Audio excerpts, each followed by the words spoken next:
Good morning, good afternoon, or good evening, depending on where you're sitting. I imagine we have people in many different time zones. I'm Patricia Kranz, the Executive Director of the Overseas Press Club of America.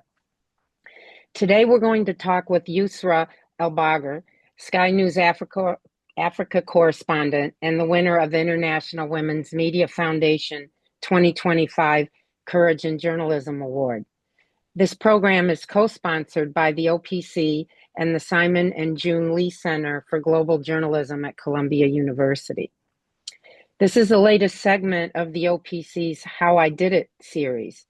Yousra will talk about covering the ongoing war and genocide in Sudan, what it is like reporting on the ground in a place few international journalists have been able to access, and how her own personal story intersects with the humanitarian crisis. Born into a family of Sudanese journalists, Elbagir moved back to Khartoum in 2015 to cover underreported issues. In 2019, she reported on the Sudanese revolution while working for Channel 4 News. Since April 2023, she has chronicled the current war in Sudan, which has displaced more than 13 million people, including her own family. Before joining Sky News, Yousra was a foreign news reporter for Channel 4 News and international correspondent for Vice News Tonight on HBO, making documentary-style news films.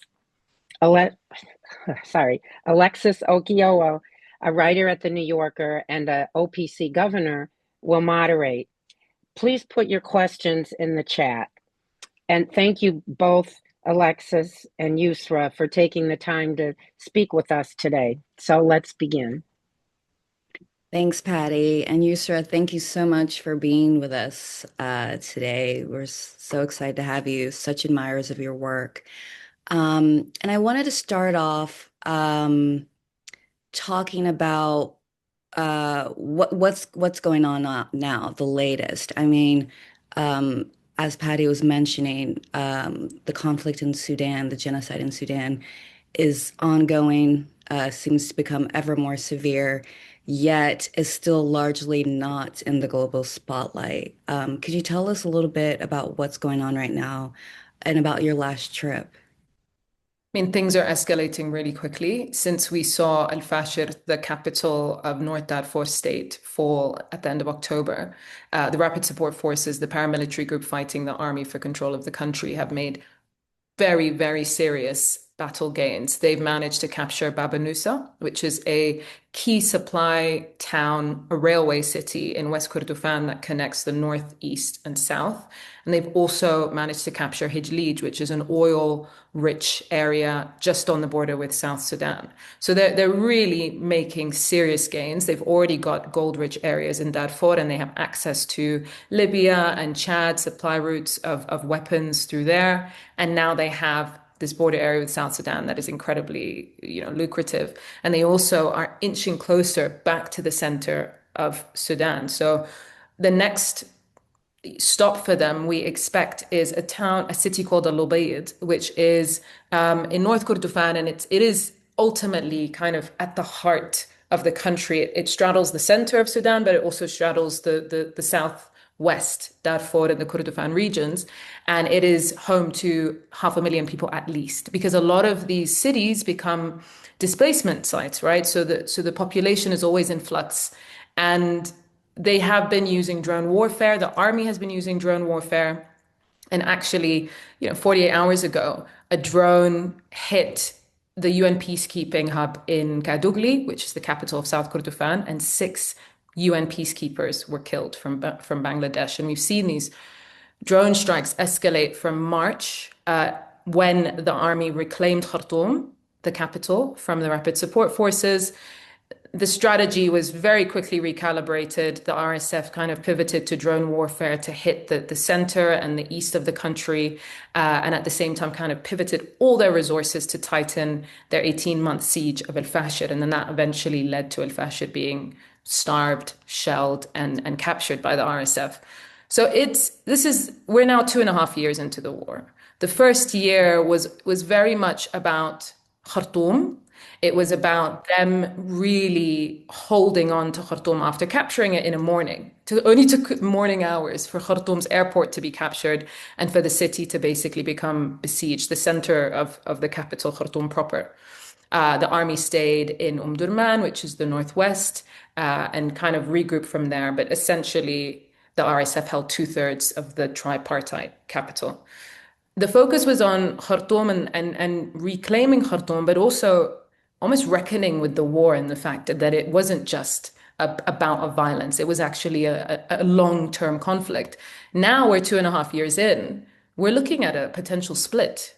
We're looking at Sudan being carved out, like Libya, like Yemen, where the RSF and their allies, the rebel groups that have aligned to them, will have all of Darfur, which is what they managed to do by capturing Al-Fashir. It was the last state capital in Darfur that they managed to claim.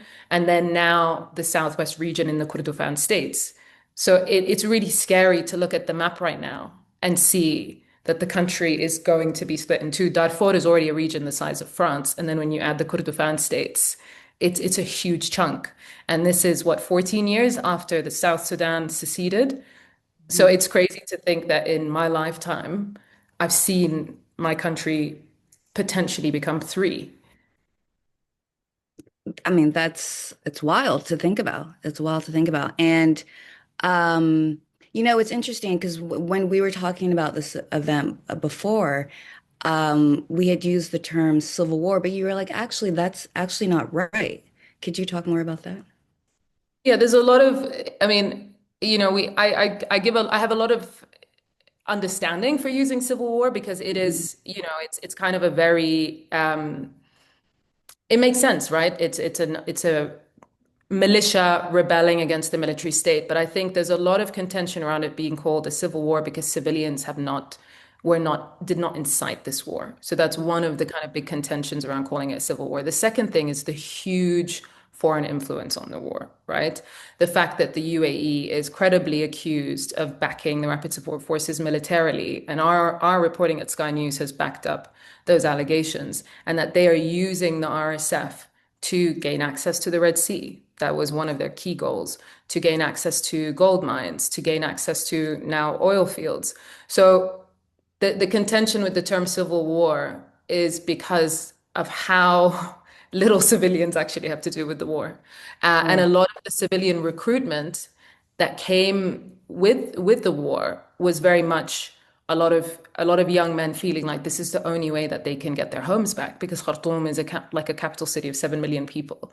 And civilian young men recruits led the charge in reclaiming the capital from the RSF.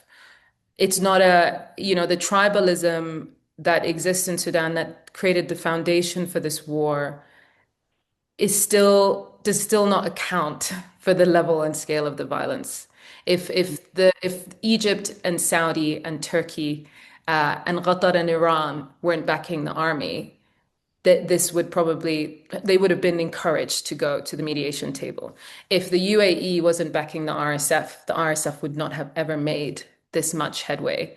So it's really difficult because I don't think it's a proxy war because there are seeds of conflict. There was a conflict 20 years ago. There is that capacity. The RSF would commit these atrocities in any case, but it's also the scale of it is so much to do with outside influence. And one of the main kind of terms that I feel comfortable with that, I mean, it serves as analysis rather than in a headline. So it's understandable it's not used as often is counter-revolutionary war because the hijacking of the revolution, the usurping of the revolution made this war so beneficial for both armed factions, but particularly the military state. They had lost popularity. They saw people go out in millions, denouncing military rule, wanting civilian rule, and now they are a necessary, uh, necessary evil, definitely lesser evil, I would say. So, yeah, counter-revolutionary war, but ultimately just a horrible, brutal war is taking place. Right, right. And, obviously you have reported on Sudan for at least a decade, but this particular conflict, access has been, incredibly difficult for a lot of journalists who are based outside the country, including yourself. How have you managed? Can you tell us more about how you managed to get access, what it's like working with your team on the ground, and also how you managed to tell stories within an incredibly complex, environment. It's a complex story. Um, and yeah, it's sort of how you go about access and storytelling on the ground. It's interesting because I was looking back on the first trip, and because I was on a mission to get my parents out, I leveraged every single contact I had. But it still was a matter of the airspace is closed. How do we get there? Once we started with going to Djibouti to cover the foreign nationals of being evacuated. And then our Middle East editor at the time, he's now an international editor, Zain Jaffer, got us into Saudi to cover the naval vessels that were bringing evacuees to Jeddah. So we were just inching closer, and every flight we didn't know if we were actually going to get in. When we got to Saudi, uh, it was nuts because I was reporting live on this naval vessel, and I'm interviewing this Peruvian family. The father's an aid worker who lived in Khartoum, and I feel eyes on me, and I turn and I see my uncle, and run over, hug him live on air. Just so ecstatic to see him. I didn't know that he'd managed to get out, and it was surreal. I then go straight from the port to the embassy to try and get the team visas. We managed to get on a commercial ferry. And when we faced some difficulty about going to Sudan as a team of journalists, the border official came on the ship and he asked me, "What do you want to do?" And I said, "Well, I need to go. My family are in there. I need to get in." And he said, "I saw the video with your uncle. Go ahead, do what you want to do." And so it was the first trip for me, I think really encapsulated how much we have to rely on those like human moments, but also the kind people along the way who push us through, who get us through. Every trip since has been similarly not as difficult and not as consequential, but very much getting the visas is only the first step. You get there, there are people at the airport that stop you, you don't have the right paperwork, you have to call someone, you go to the next place, you don't have access to this hospital, you have to convince them that what you're doing is actually to the benefit of civilians and the people in the country. And so I say every time I go to Sudan, it feels like a pilgrimage, and it really does. It feels like every notion I have of what I'm capable of doing is being challenged, but it's ultimately leaning on the team I've come with and convincing people that we're there for the right reasons and that I've managed to get some of the best media professionals in the world here to tell the story, like help us. And I always kind of used to position my cameraman. I'm like, this guy has been to Iraq, he's been to Syria, he's been to Libya, he covered the fall of Gaddafi. And they all just are like, okay, you guys aren't playing around.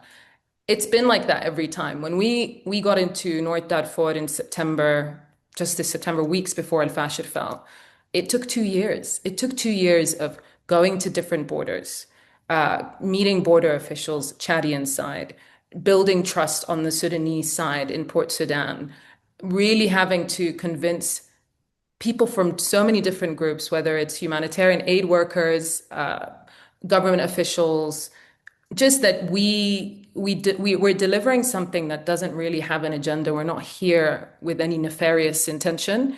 And when we did get in, it was nuts because we met people who hadn't been interviewed, who hadn't spoken to anyone, who were just kind of feeling like they were cut off, like just cut off, relegated to the sidelines. And you go into the camps and you see people and you're like, that 2 years of convincing, of talking, of waiting, it was 100% worth it. And I think every trip feels that way, whether we're going into Khartoum for the first time or we're going to an area with a cholera outbreak or we're going to Darfur, it really feels like I'm in a position where I can I know a lot of people who can help, but I'm also meeting people every trip Yeah. who can vouch for us. Mm. And leveraging that is really important. And I think that's what we've tried to do over the last 2.5 years. And thankfully now I feel like we don't have to convince people as much as we used to, but I still remember that first trip and how much I had to rely on like the goodwill of Hmm. strangers. Yeah. And it's yeah, it's really interesting that you mentioned that because I think that's true. I think a lot of journalists have can relate to that. And do you feel like because obviously you have the personal connection, the familial connection to Sudan, has that helped? Has that hurt in any ways? How has that affected? It, it's definitely a mixed bag. I think there's an assumption that it's easier. And I think in some ways, logistically, Right. Right. language, it's easier. I think that I'm often up against this uh, assumption that I am not neutral because I'm Sudanese, that I have to pick a side because I'm Sudanese.